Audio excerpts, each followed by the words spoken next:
Hello interwebs, this is Zealous Gamer, bringing you my very first Let's Play, Dragon Age Origins, solo character, Nightmare difficulty. Now, in this playthrough I will be playing as an Arcane Warrior Blood Mage. I've played through the game many times using a variety of different characters, and find the Mage class to be the most enjoyable, as it is the most versatile. Also is the best for soloing, in my opinion. You can solo as a rogue, for instance, but it's a little more difficult. It requires a little more tedious work because you have to use traps and stealth and things like that, so I just chose to simply be an Arcane Warrior. So if you haven't played this game before, I would definitely recommend it. It's an older game. BioWare released it in 2009, but it ranks among the top on my list of personal favorites, and I'm a pretty avid gamer. If you don't believe me, then just go ahead, go out and read the reviews about it. Alright, well, I digress. Let's start a new game, shall we?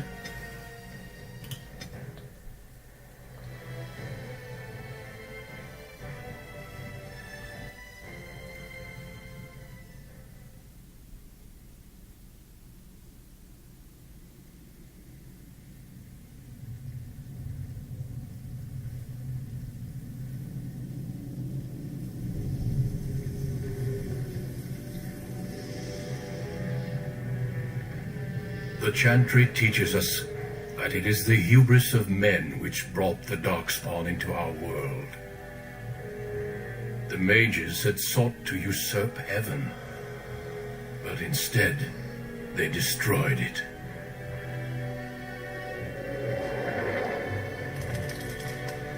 They were cast out, twisted and cursed by their own corruption.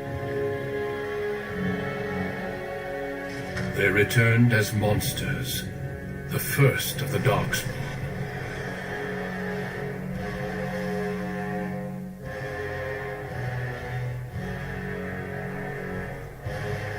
They became a blight upon the lands, unstoppable and relentless.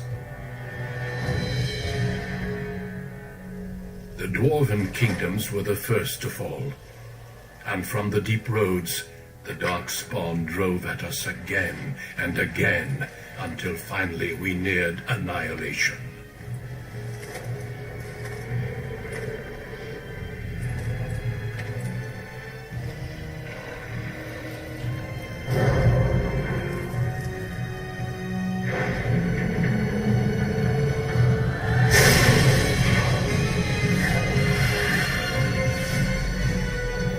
Until the Grey Wardens came.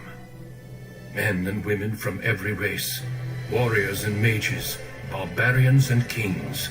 The Grey Wardens sacrificed everything to stem the tide of darkness, and prevailed.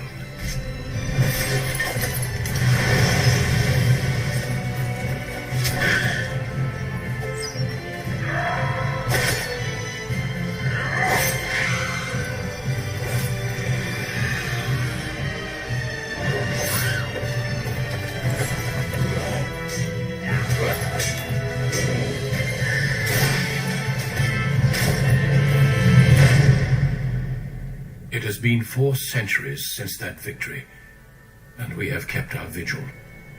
We have watched and waited for the Darkspawn to return. But those who once called us heroes have forgotten. We are few now, and our warnings have been ignored for too long.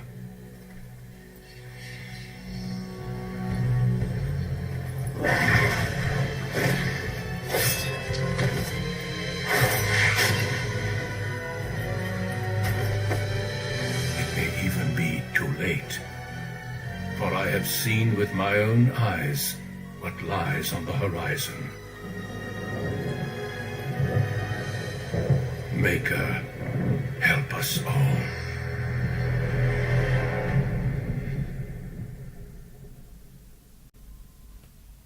Whew. Anyone else get chills when that archer saves the mage in that cinematic? Is that just me? Alright, well, anyways, here's the character generation. Wah. And the background you select will determine which of 6 distinct opening stories you play through. It also affects how characters respond to you throughout the game. I really enjoy this aspect about this game.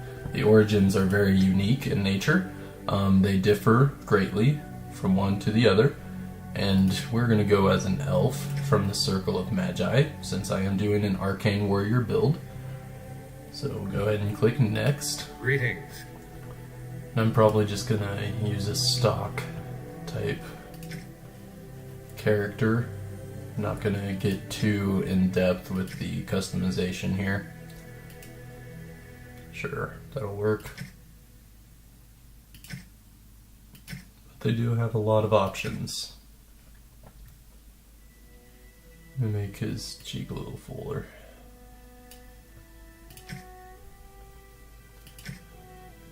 And I will change the background a little bit too. Make him look super cool. Yeah. He's ready to go. Alright. Experienced voice, I think, is going to be my choice. Greetings. How do you do? Greetings.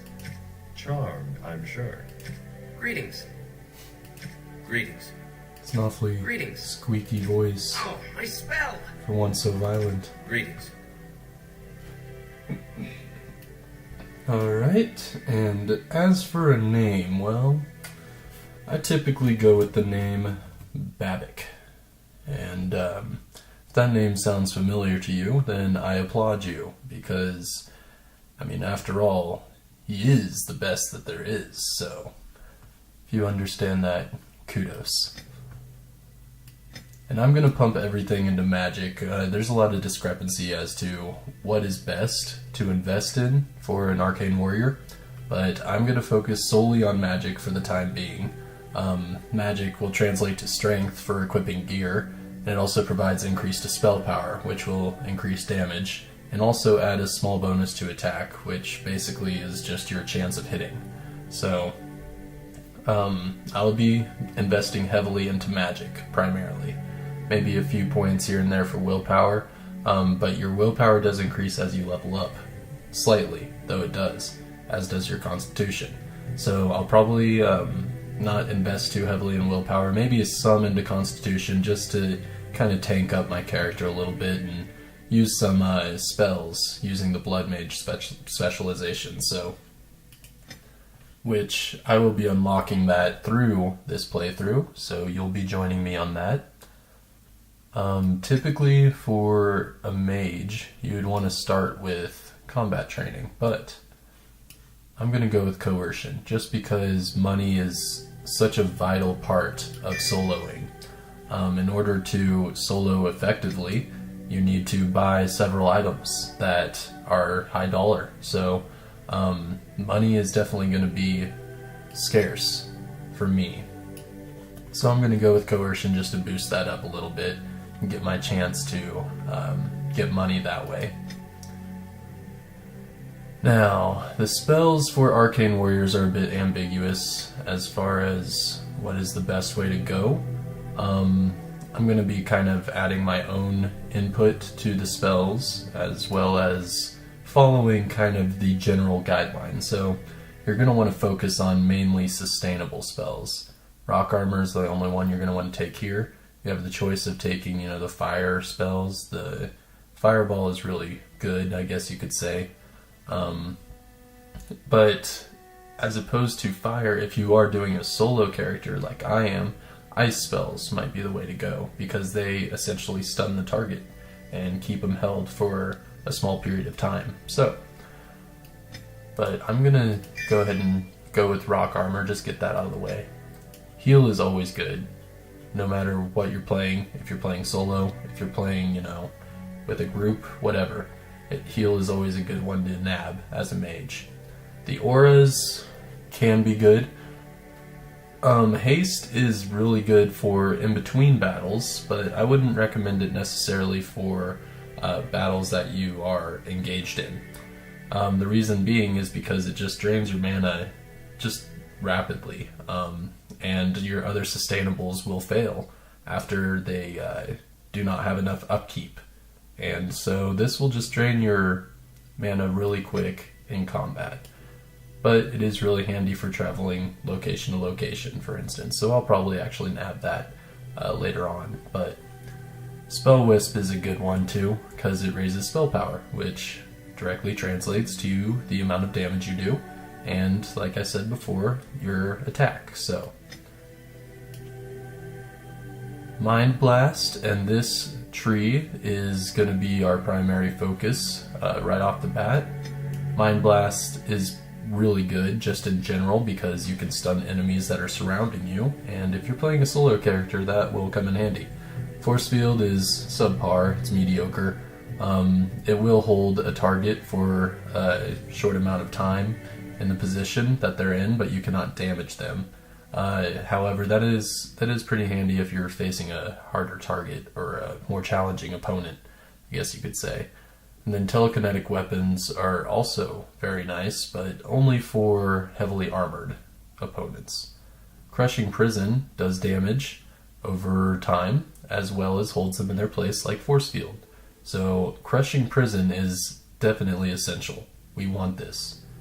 I am going to skip on this tree just for now though, just so I can have some offense. We're going to want Miasma here, and so we're going to want to build up to that, and Paralyze can be pretty useful, but then I'm going to start with Drain Life. I like to get Death Magic as a sustainable, so, and that's just basically handy for, you know, those hordes that you come across, and you get overwhelmed. If you kill a few of them, then you can replenish your health with this sustainable. And Drain Life is pretty handy to have because it does damage as well as healing yourself like heal. Albeit not as much, and the slowdown is rather long. Or the cooldown, pardon. So I'll be going with Drain Life, and let us play. So thank you for watching, guys. If you liked the video, then please rate, comment, subscribe. If there's anything that I can do better, please let me know. I do welcome constructive criticism. So if there's anything that I'm doing well, please let me know so that I know to maintain that. So I hope you enjoyed the video, and I'll see you again on my next Let's Play.